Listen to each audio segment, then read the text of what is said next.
Despite the fact only one state has spoken thus far for their choice on a Republican presidential nominee, we are days away from what could and possibly should already be the line of delineation for the PAC seeking to be the GOP choice.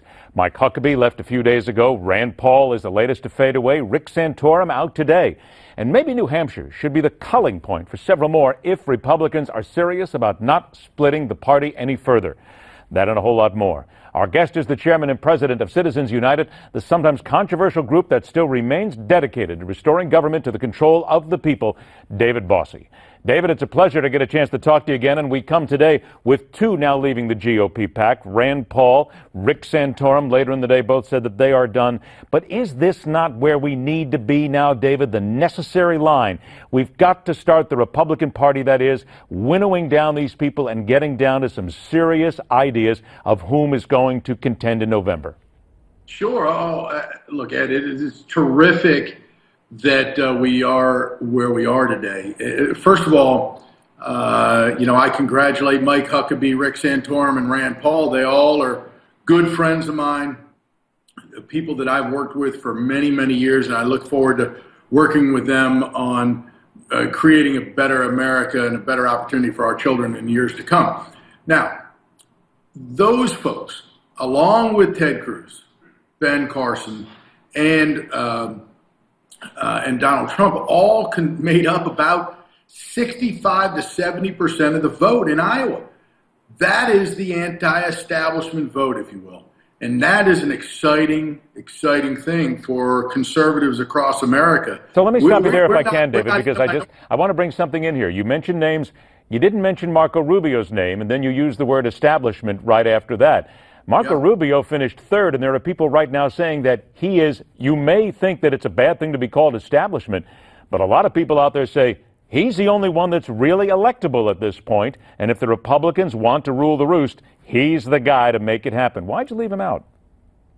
Well, because he is clearly becoming, and I know Senator Rubio, I know Marco, and have since before he got elected to the United States Senate. So I don't hold him out as a liberal. I hold him out as somebody who is coalescing the establishment around him, or at least attempting to right now, coming out of a third place finish in Iowa, which is quite good for him.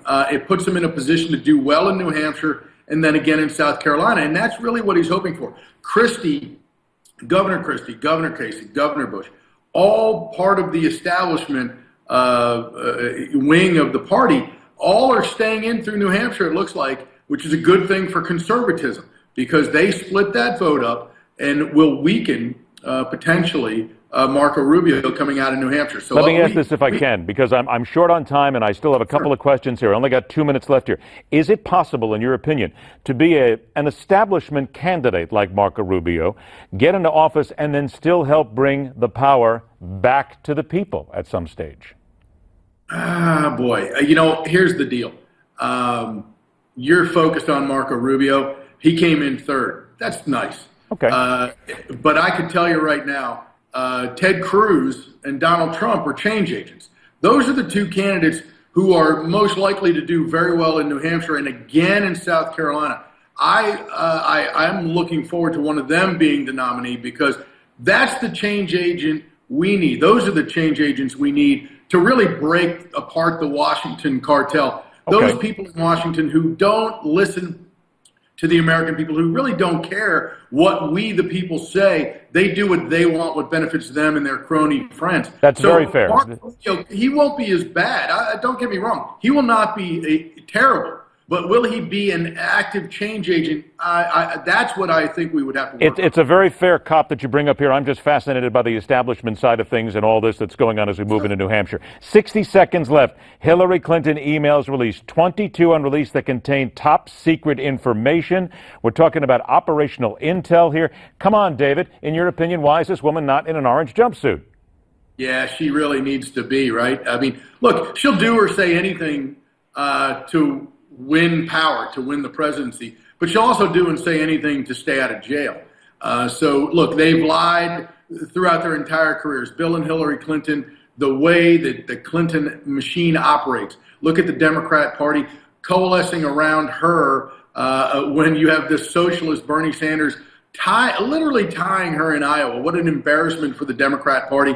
Going into New Hampshire, he's 20 or 30 points ahead of her. This is exciting stuff for a guy like me. Hillary Clinton needs to be in prison, not in the White House, and that's what we're working on. And that's something that I think we will continue to talk about here. We didn't even really get around to George Soros and his $8 million to Hillary Clinton, but we'll have to do that another time. David Bossie, it's always a pleasure to have you on the show, my friend, and always great to have these kind of back and forths because there's a lot of explanation we need to get to before we get to November. Thanks so much for your time. Well, from the boy in the bubble to the president at the mosque. Yeah, I get it. It does seem a little strange. But the political animal rears its necessary head right after the break as we continue right here on the fastest 60 minutes in news, The Hard Line.